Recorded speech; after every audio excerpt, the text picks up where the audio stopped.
노년 자존감 잃지 않는 법, 은퇴 후 꼭 필요한 노후 준비 3가지. 나이 40이 되었을 때다.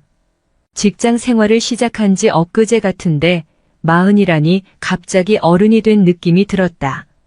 40이라면 인생의 반환점에 이른 나이인데 과연 직장 생활을 언제까지 할 것인가 하는 생각도 났다.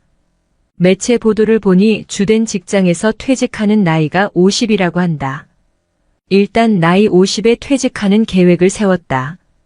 그리고 은퇴 후 어떻게 살 것인가를 고민하며 먼저 살았던 사람들의 발자취를 찾아보았다. 그러다가 어느 날 눈에 띄는 글을 발견했다. 19세기 폴란드 시인 노르비트가 쓴 글인데 그는 인생을 행복하게 살기 위해서 3가지 일이 필요하다고 한다. 3가지 일이라고? 그게 뭐지? 바로 먹고 사는 일, 재미있는 일, 의미 있는 일이다. 그에 의하면 3가지 중에서 1가지가 부족하면 삶이 드라마틱해지고 2가지가 부족하면 비극이 된다고 한다. 그러므로 이 3가지의 일이 균형을 이루는 삶을 살아야 한다는 것이 글의 요지다. 그의 주장에 고개가 끄덕여졌다. 3가지 일이 필요하다는 생각에서 이를 중심으로 은퇴 계획을 세웠다. 첫째, 먹고 사는 일이다. 돈이 많은 부자라고 해서 모두 행복할 수는 없지만 먹고 살기가 어렵다면 그것도 행복할 수 없는 일이다. 그러므로 최소한 먹고 사는 것이 해결되어야 한다. 둘째, 목숨을 바칠 정도로 재미있는 일이다. 많은 사람이 은퇴 후에 무엇을 할 것인지 고민하지만 좋아하는 일을 물어보면 대개 없다고 한다. 그래서는 곤란하다. 우선 자신이 좋아하는 것을 찾아야 한다. 셋째, 의미 있는 일이다. 사람들은 내심 의미 있는 일을 하고 싶어 한다. 자신도 이 땅에 흔적을 남기고 싶은 것이다. 그러나 먹고 살기에 급급해 막연히 그 일을 뒤로 미룬다. 은퇴는 바로 이런 일을 할 수 있는 기회다. 직장 생활을 할 때 가까운 친구들과 은퇴 후 투자클럽을 결성했다. 나는 이 투자클럽을 통해 먹고 사는 일의 일부를 수행하고 있다. 게티 이미지 뱅크. 직장 생활을 할 때 가까운 친구들과 가끔 책을 읽고 독후감을 나누었다. 언젠가 이들에게 은퇴하면 투자클럽을 하나 결성하는 것은 어떠냐고 물었다. 그랬더니 다들 좋다고 맞장구를 쳤다. 우리는 매월 격주간으로 2번씩 모이기로 하고 몇 가지 원칙을 정했다. 주식이나 채권에 투자한다면 수익을 올리기보다 손실을 보지 않는 쪽에 더 비중을 두었다. 모두가 공감하면 투자하지만 한 사람이라도 부정적이면 투자하지 않았다. 물론 이렇게 내린 결론이 늘 옳았던 것은 아니다. 그러나 토론하는 과정을 통해 새로운 점을 발견할 수 있었고 적어도 편견에 빠져 그릇된 결정을 내린 적은 없었다. 이 모임은 지금도 하고 있다. 먼 친척보다 가까운 이웃이 낫다는 속담도 있지만 자주 만나다 보면 정도 두터워지기 마련이다. 은퇴 후 인연을 많이 정리했는데 투자클럽은 내가 참석하는 몇 개 안 되는 모임이다. 나는 투자클럽을 통해 먹고 사는 일의 일부를 수행하고 있다. 퇴직할 무렵 이웃에 사는 성당 교우가 내가 학교 다닐 때 드럼을 친 것을 알고 몇 사람이 모여 밴드를 결성하자는 제의를 한다. 악기를 손에 놓은 지 오래되어 내가 과연 할 수 있을까 고민하다가 그의 제의에 응하고 음악학원에 등록하여 다시 드럼을 익혔다. 이미 기초는 다져있는 터라 2달 배우다 보니 예전의 감각을 되찾았다. 내친 김에 콘트라베이스도 배웠다. 그때부터 동네 이웃들과 밴드를 결성하여 10여 년 이상 정기적으로 연주회를 개최했다. 동네 이웃과의 음악회를 통해 재미있는 일을 추구했다. 100만기. 우리 밴드의 연주는 조용히 감상하는 여타 음악회와는 달리 맥주를 한 잔 걸치고 박수로 호응하며 때로는 춤을 추기도 한다. 이름만 대면 알만한 지인이 음악회에 와본 후 우리나라에 이런 문화가 있는지 몰랐다고 하며 즐겨 참석했다. 동네 이웃과의 음악회를 통해 재미있는 일도 추구한 셈이다. 그러다가 어느 날 비보를 접했다. 회원 한 사람이 불의의 사고로 불귀의 객이 된 것이다. 그 후 팀을 해체했는데 그와의 추억을 떠올리면 지금도 그때가 그립다. 10여 년 전 매체 보도를 통해 영국의 제3기 인생학교 U3AUNIVERSITY of the CRDAG가 있는 것을 알았다. 노인이 돌아가시면 도서관 하나가 불탄다는 격언이 있다. 시니어들은 생을 살며 터득한 경험과 지식을 주위 이웃들에게 나누어주고 싶어 한다. 그러한 원리로 설립된 것이 바로 영국의 인생학교다. 나는 이런 학교가 우리나라에도 꼭 필요하다고 생각했다. 2012년 보건복지부가 주최하고 국민연금공단이 주관한 은퇴 후 8만 시간 디자인 에세이 공모전에 나의 생각을 요약하여 서로 가르치고 배우는 학교란 제목으로 응모했는데 시류에 맞는 주제인지 대상에 뽑혔다. 여기에 힘입어 2013년 분당에 아름다운 인생학교를 세웠다. 그리고 2020년에는 위례 신도시에 위례인생학교를 추가로 설립했다. 인생학교 설립은 내가 추구했던 의미 있는 일 중에 하나다. 100만기. 인생학교가 분당과 위례에 설립된 후 여러 기관과 시민들이 찾아왔다. 앞으로 인생학교가 지역 곳곳에 세워질 것으로 전망한다. 최근 경기도 관계자와 산하도시에 인생학교 설립을 모색하고 있다.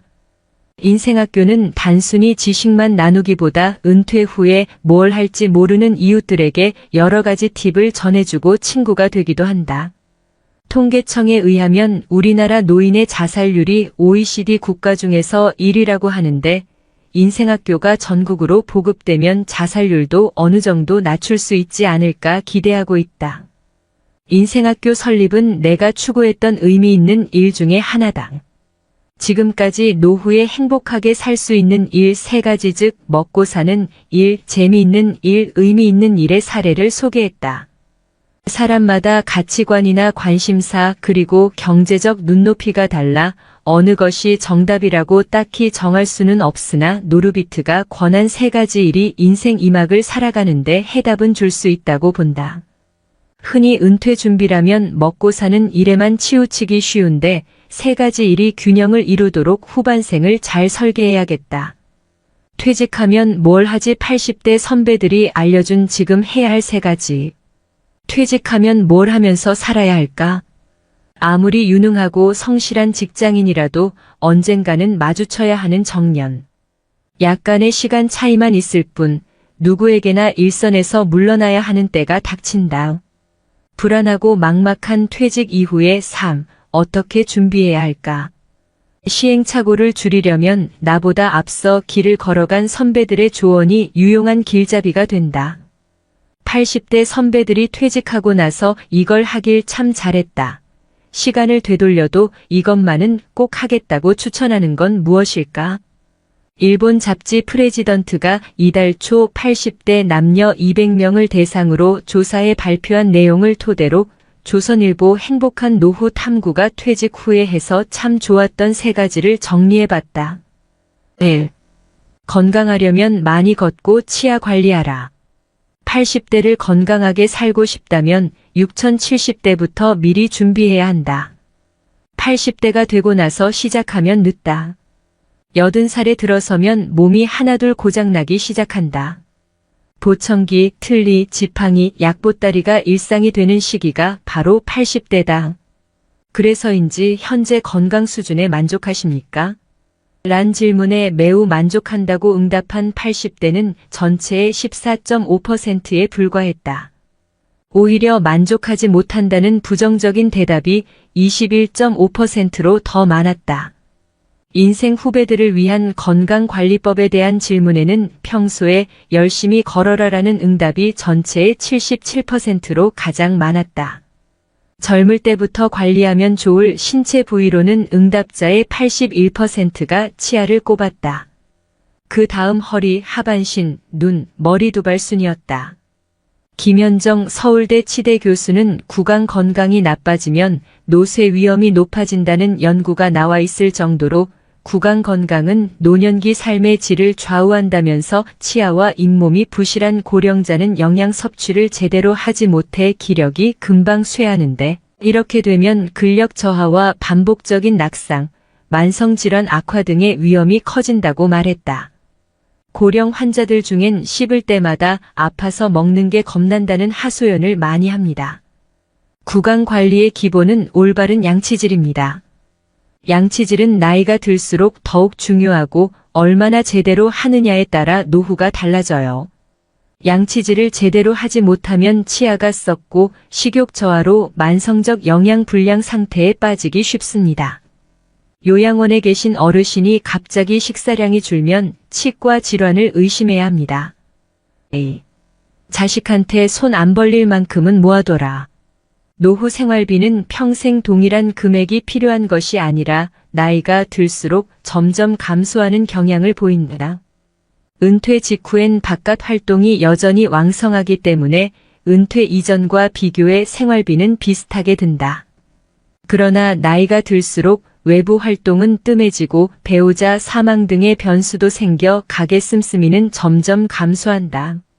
80대엔 5천 60대에 쓰던 생활비의 절반만 있어도 충분하다는 은퇴 전문가도 있다. 베스트셀러 87세 비즈니스맨, 지금이 최고 전성기를 펴낸 88세 코리아 마시로 씨는 나이가 들수록 소비 욕구가 약해지기 때문에 큰 병에 걸리지 않는 한 그렇게 큰 돈이 필요하지 않다면서 퇴직하고 돈을 더 많이 벌겠다고 자꾸 욕심을 내면 오히려 삶의 균형이 깨져 불행해지기 쉽다고 말했다. 노후 자금은 얼마나 준비해야 할까? 설문조사에 참여한 80대 남녀 200명은 자식에게 손 벌리지 않을 정도의 저축은 해둬라라고 했다. 이 밖에 연금만 갖고서 생활할 수 있게 미리 재무 설계에 힘쓰고 절약, 보험 가입, 대출 상환 등도 신경 쓰라고 조언했다. 70대 이하 후배들에게 권하고 싶은 투자 활동으로는 주식 투자가 최고로 뽑혔고 그 다음으로는 펀드, 연금, 일본 채권, 금투자, 해외 채권 등의 순이었다. 3. 퇴직 후 외로움은 널밭행으로 이겨내라. 생활비가 부족하면 어떡하지? 퇴직 후의 삶에 대해 대다수 사람들은 돈 걱정부터 한다. 하지만 80대 선배들은 노년엔 돈보다는 외로움이 더 문제라고 말한다. 특히 직장에 평생 헌신하며 살아온 회사올인형 남성은 퇴직 후 사회적 고립에 괴로울 수 있는 만큼 지루한 고독감을 극복하는 방법을 알아야 한다는 것이다. 설문에 참여한 80대 선배들은 노년 고독을 이겨낼 구체적인 방법으로 취미 활동에 참여한다. 지역 활동에 참여한다. 부부 대화를 자주 한다. 부부가족 여행을 떠난다 등을 추천했다. 늙으면 부부밖에 없다는 말이 있다더니 설문에 참여한 80대 응답자 10명 중 7명은 인생에서 소중히 생각했어야 할 사람은 누구인가라는 질문에 배우자라고 답했다. 퇴직 후 고독감을 없애기 위한 최고 방법은 재취업이라는 의견도 있다. 회사에 매일 가서 사람을 만나면 고독감은 저절로 해소된다는 것이다. 또 출퇴근을 매일 하면 자연스럽게 건강도 유지되고 작게나마 수입도 생기니 그야말로 일석삼조다. 88세인 코리아 마시로 씨는 회사 정년은 회사가 정하는 것이라고 생각하지만 그럴 필요가 없다면서 일할 의욕이 있고 몸이 허락한다면 내 정년은 100세라는 생각이 필요하다고 말했다. 노후 전문가인 오오에 히데키 씨는 회사올인형 남성들은 퇴직 후에 인간관계가 끊어지면 심각한 고독감에 우울증을 앓곤 한다면서 회사에서 친구라고 생각했던 사람들은 그저 직장 동료일 뿐이고 친구는 아니다라고 말했다. 퇴직 이후의 인간관계는 회사 다닐 때처럼 긴밀할 필요는 없고 널밭 넓고 얇고 행복하게이면 충분하다고 오오에 씨는 덧붙였다. 50부터는 인생관을 바꿔야 한다의 저자인 사이토 다카시 씨도 퇴직 남성은 가만히 있기만 해도 주변 분위기를 가라앉게 만들기 때문에 다들 자리를 피해줬으면 하는 존재로 여긴다면서 평범한 장년 남성을 나서서 좋아해줄 사람은 세상에 없다는 점을 자각해야 한다고 말했다.